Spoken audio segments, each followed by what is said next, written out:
السلام عليكم ورحمة الله وبركاته. رجعنا في فيديو جديد ان شاء الله. النهاردة هنعمل مع بعض أكلة اقتصادية بربع كيلو لحمة. يعني دعبيسي كده في التلاجة في الفريزر، ما لقيتيش هاتي ربع كيلو لحمة. ودي بصلاية كبيرة قوي او بصلتين وسط. تمام. ومعانا توابل ملح فلفل حبة بهارات.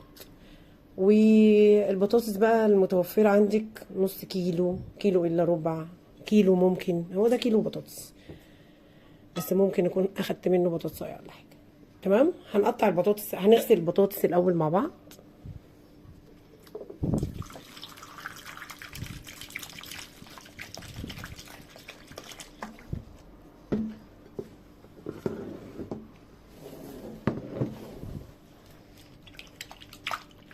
هنغسل البطاطس كويس كم مره.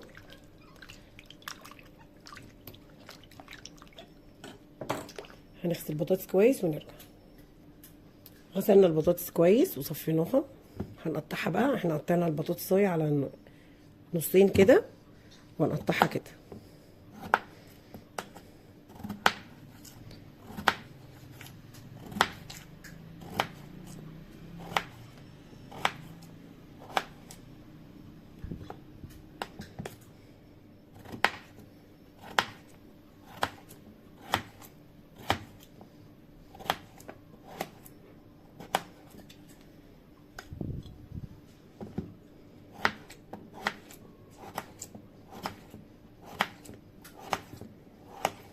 وممكن تقطعوها صوابع، يعني اللي عايز. شكل البطاطس دي بتاعتكم انتوا، يعني كل واحد يقطع على ذوقه يعني.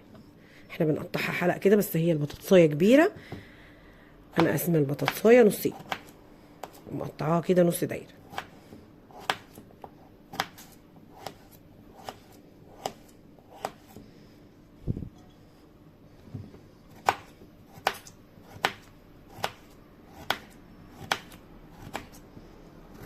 هنقطع البطاطس كلها. كمية البطاطس زي ما انتوا عايزين، يعني ممكن لو أسرة كبيرة تعمل بطاطس عشان تشبع، يعني تعمل تكفي يعني كيلو بطاطس. اهو انا عاملة كيلو بطاطس. هنركنه شوية على جنب كده. جبنا بقى بولة. تمام. هنحط فيها البصل.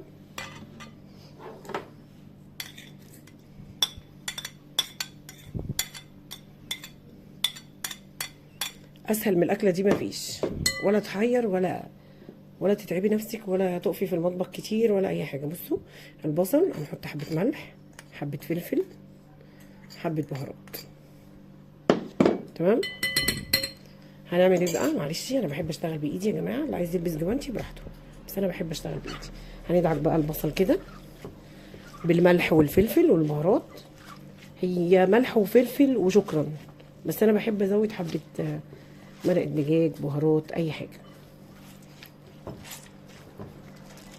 انا اساسا ضربها في الكبه كويس، يعني هنا منعماها، بس انا بقى بحب ادعكها كده. شايفين اهي. هنحط بقى اللحمه. ده ربع كيلو لحمه، مفيش غيره. اللي عايز يعمل كميه كبيره يعمل نص كيلو. تمام. هندعك بقى اللحمه مع البصله.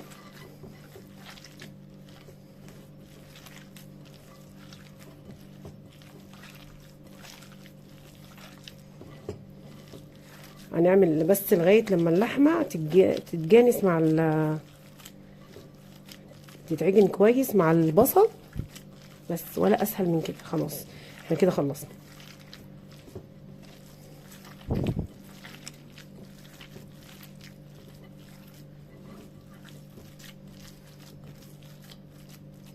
شايفين اهي.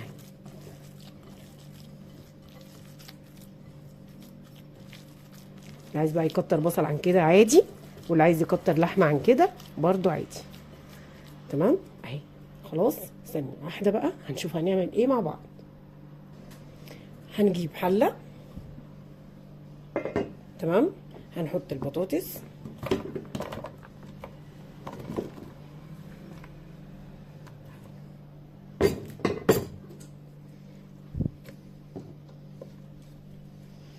بصوا حطينا البطاطس كده في ارضيه الحله. تمام. هنعمل ايه بقى؟ شايفين اللحمه؟ هنجيب قطع كده قد بعضها،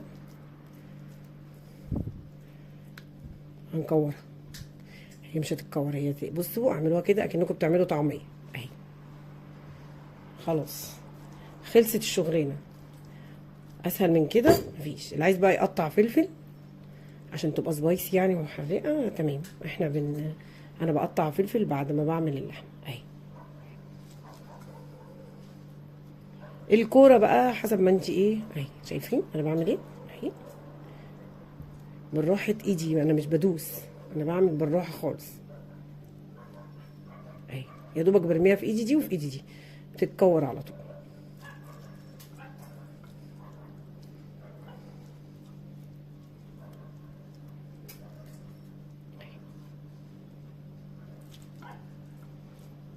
هنعمل بقى الكور كلها كده زي قد بعض، مش قد بعض عادي يعني، فاهمين يعني؟ مش قاعده.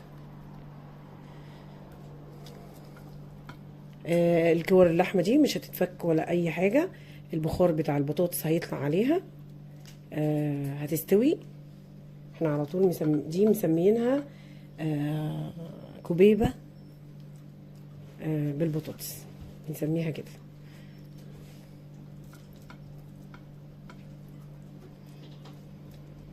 او كبيبه البطاطس يعني، عشان تحتها بطاطس وهي لحمه وبطاطس مفيش غير، والبصل بس. اسهل من كده مفيش.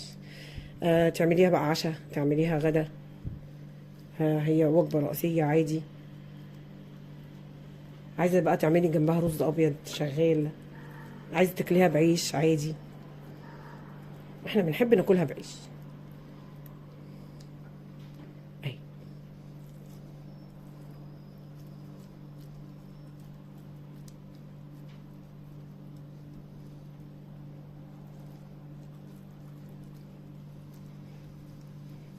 طريقتها سهله واكله بسيطه واقتصاديه، بربع كيلو بس لحمه وكيلو بطاطس هتعملي غدوه.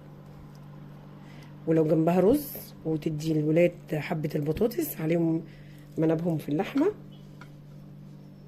ويبقى الف هنا وشفا. هو ربع كيلو لحمه، واكلتي الولاد لحمه، واكله مغذيه. وعلى فكره هنحط على وشها بس حته سمنه و... وحبه ميه صغيرين جدا، هوريكم وانا بحط. وبنحط، هي بتتسوى، اسمها بتستوي على البخار، على بخار الحله. فبس بنشقشق لها بس، نقسم لها حبه ميه عشان البطاطس ما تتلسعش من تحت.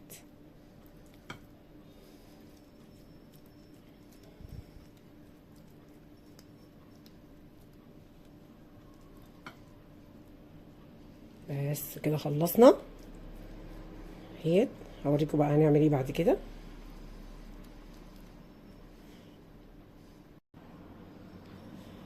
هنعمل ايه بعد كده؟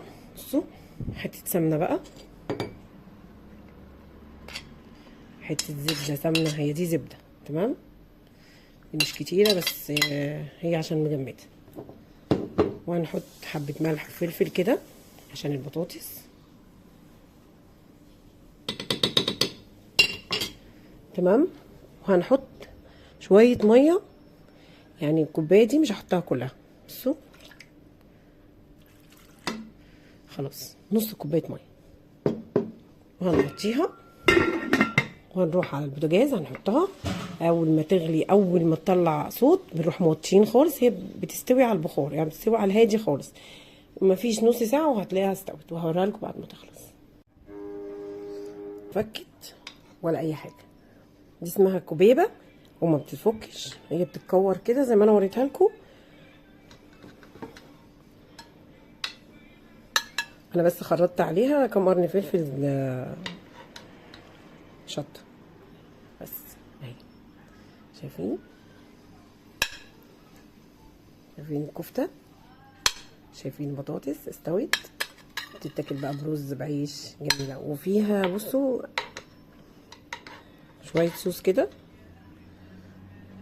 بيحطوا على الرز، والف هنا وشفا. وخلص معانا كل وخلص الفيديو النهارده، واشوفكم في فيديو جديد ان شاء الله.